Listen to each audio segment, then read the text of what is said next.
ఇంతకుముందు క్లాస్‌లో మనం పేరోల్ కాన్సెప్ట్‌లోని ఎంప్లాయీ గ్రూప్‌ని ఏ విధంగా క్రియేట్ చేయాలి, ఎంప్లాయీని ఏ విధంగా క్రియేట్ చేయాలి, యూనిట్స్‌ని ఏ విధంగా క్రియేట్ చేయాలి, అటెండెన్స్ ఆర్ ప్రొడక్షన్ టైప్‌ని, పే హెడ్స్‌ని ఇవన్నీ క్రియేట్ చేసిన తర్వాత ప్రతి ఎంప్లాయీకి సాలరీని ఏ విధంగా డిఫైన్ చేయాలి అనేదైతే చూసాము. ఈ క్లాస్‌లోని ఈ ప్రతి మంత్ కూడా వాళ్ళ అటెండెన్స్ ఏ విధంగా తీసుకోవాలి, అటెండెన్స్ వోచర్‌లు, వాళ్ళ పే స్లిప్సు, అలాగే వాళ్ళ సాలరీ రిపోర్ట్స్ అనేది ఏ విధంగా జనరేట్ చేయాలి అనేదైతే చూద్దామండి. నెక్స్ట్ ఇప్పుడు మనం చేయాల్సింది వోచర్స్ అండి. సో, టాలీని ఓపెన్ చేసి గో టు వోచర్స్‌లోకి వెళ్ళండి. వోచర్స్‌లోకి వెళ్తే మీరు ఫస్ట్ ఓపెన్ చేయాల్సింది అటెండెన్స్ వోచర్ అండి. అటెండెన్స్ వోచర్ ఓపెన్ చేయాలంటే F10 అదర్ వోచర్స్‌లోకి వెళ్ళండి. పేరోల్ వోచర్స్‌లో మనకి 2 వోచర్స్ ఉంటాయండి. ఇక్కడ అటెండెన్స్ వోచరు, పేరోల్ వోచరు. సో, అటెండెన్స్ వోచర్‌లోకి వెళ్ళండి. అటెండెన్స్ వోచర్‌లోకి వెళ్ళిన తర్వాత ఇక్కడ ఆటో ఫిల్ అని కనిపిస్తుందండి. సో, ఆటో ఫిల్ తీసుకోండి. అటెండెన్స్ ఆటో ఫిల్ అని తీసుకోండి. మనకి ఏ మంత్ కావాలండి అటెండెన్స్ అనేది? ఆహ్, మే మంత్ కావాలి కాబట్టి, ఆ మే మంత్ లాస్ట్ డేట్ అయితే ఇక్కడ ఇవ్వండి. అలాగే ఇక్కడ మనకి ఎంప్లాయీ గ్రూప్ మీరు ఏదైనా ఒక డిపార్ట్‌మెంట్ వాళ్ళకే సాలరీ వాళ్ళ అటెండెన్స్ ఇవ్వాలనుకోండి. ఇక్కడ ఏ డిపార్ట్‌మెంట్ కావాలో అది సెలెక్ట్ చేసుకోండి. కాదు నాకు మొత్తం టోటల్ ఎంప్లాయీ అందరికి అటెండెన్స్ నేను ఇవ్వాలి. ఎవరు ఈ మంత్ ఎవరు ఎంత ప్రెజెంట్ అయ్యారు అనేది అనుకున్నారనుకోండి. ఆల్ ఐటెమ్స్ అనేదైతే తీసుకోండి. అలాగే ఎవరు ఎంత ప్రెజెంట్ అయ్యారనేది మనకి ప్రెజెంట్‌ని బట్టే తెలుస్తుంది కాబట్టి ప్రెజెంట్ అనేది తీసుకున్నాము. డిఫాల్ట్ వాల్యూ అనేది నేను 0 తీసుకున్నాను. ఫర్ ఎగ్జాంపుల్ ఈ మే మంత్ వర్కింగ్ డేస్ 26 అనుకోండి.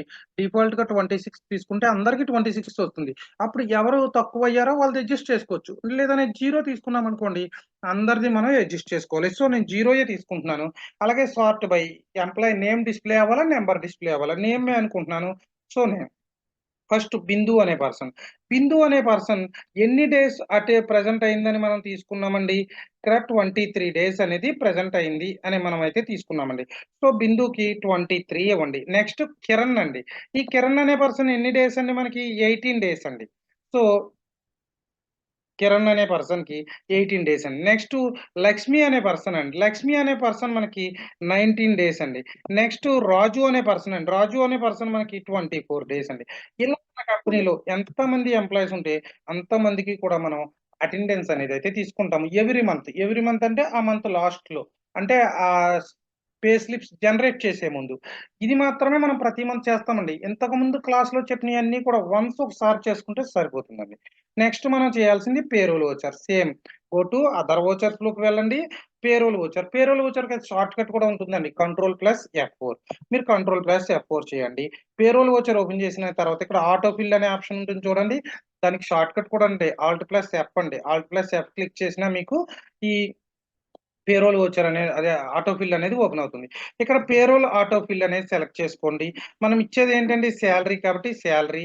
ఏ మంత్ అయితే ఆ మంత్ డేట్ మీకు డిస్‌ప్లే అవుతుంది. లేదా ఆ మంత్ డేట్ అయితే తీసుకోండి. నెక్స్ట్ ఇక్కడ ఆల్ ఐటెమ్స్ కాబట్టి ఆల్ ఐటెమ్స్ అని తీసుకోండి. ఎంప్లాయీ నేమ్ తీసుకోండి. క్యాష్ ఇస్తే క్యాషు. బ్యాంక్ అనుకోండి బ్యాంకు. ఇదంతా మనం కంపెనీ క్రియేట్ చేసినప్పుడు మన కంపెనీ ఎంత ఇన్వెస్ట్‌మెంట్ కంపెనీ క్రియేట్ చేసిందో ఆ ఇన్వెస్ట్‌మెంట్‌తో ఒక వోచర్ చేసుకోవాలండి. అలాగే మనకి బ్యాంక్ ఉంటే బ్యాంక్‌లో ఎంత డిపాజిట్ చేసామో అది కూడా వోచర్ చేసుకుంటే మనకిక్కడ బ్యాంక్ అనేది కూడా డిస్‌ప్లే అవుతుందండి. అప్పుడు బ్యాంక్ ఇచ్చుకోవచ్చు మీరు. So, cash. Include employee having for banking details. Yes అనే ఇవ్వండి. ఓకే. ఎంటర్ ప్రెస్ చేస్తే ప్రతి ఎంప్లాయీకి కూడా మనకి సాలరీ అనేది ఈ విధంగా కాలిక్యులేట్ అయ్యి కనిపిస్తుంది. ఇక్కడ చూడండి బిందు అనే పర్సన్‌కి బేసిక్ సాలరీ. ఓకేనా? Next TA, PF. బిందు అనే పర్సన్‌కి మనం ఎంత ఇచ్చామండి సాలరీ 40,000 ఇచ్చాము. మరి ఎందుకు సాలరీ తగ్గింది అంటే, మనకి ఎందుకు తగ్గుతుందంటే, వాళ్ళు ఫుల్ డే మనకు ప్రెజెంట్ అవ్వలేదు కదండీ! మంత్‌కి ఫుల్ డేస్ ప్రెజెంట్ అవ్వలేదు కాబట్టి, అది కటింగ్ అయ్యి మనకు కనిపిస్తుందండి. దాన్ని బట్టే travelling allowance, daily allowance, PF అనేదైతే మనకు కనిపిస్తుంది. మీరు ఎంటర్ బటన్‌ని చేయండి. ఎంటర్ బటన్‌ని చేస్తే మీకు యాక్సెప్ట్, యెస్ ఆర్ నో ఈ విధంగా మనం పేరోల్ కాన్సెప్ట్‌నయితే చేస్తామండి. ఇవి మీరు రిపోర్ట్ చూసుకోవాలనుకోండి గో టు డిస్‌ప్లే రిపోర్ట్స్‌లోకి వెళ్ళండి. డిస్‌ప్లే రిపోర్ట్స్‌లోకి వెళ్తే మీకు కింద పేరోల్ రిపోర్ట్స్ అనేదైతే కనిపిస్తుందండి. ఈ పేరోల్ రిపోర్ట్స్‌లోని మీరు పే స్లిప్ అనేది క్లిక్ చేశారనుకోండి, మీకు ప్రతి ఎంప్లాయీ నేమ్స్ అయితే కనిపిస్తాయండి. ఫర్ ఎగ్జాంపుల్ మీకు బిందు అనే పర్సన్ ఉందండి. బిందు పర్సన్‌ని క్లిక్ చేశారనుకోండి మీరు బిందు అనే పర్సన్ పే స్లిప్ మొత్తం వస్తుందండి. మనం ఎంప్లాయీ నంబర్ తీసుకోలేదండి. లేతే ఎంప్లాయీ నంబరు, ఫంక్షను, డిజిగ్నేషన్ ఇవన్నీ కూడా డిస్‌ప్లే అవుతాయండి. అలాగే ఏ మంత్ పే స్లిప్ అనేది కూడా ఇక్కడ చూడండి పైన కనిపిస్తుందండి మనకి. ఇలాగే మీకు బేసిక్ ఎంత, ట్రావెలింగ్ ఎంత, డైలీ ఎంత ఇవన్నీ కూడా మీకు ఇక్కడ టోటల్ ఎర్నింగ్స్‌లోకొస్తాయండి. దీనిలోంచి ఇక్కడ డిడక్షన్ పీఎఫ్ అనేది కట్ అవుతుందండి. కట్ అయ్యి మనకి ఇది గ్రాస్ సాలరీ అండి ఇది.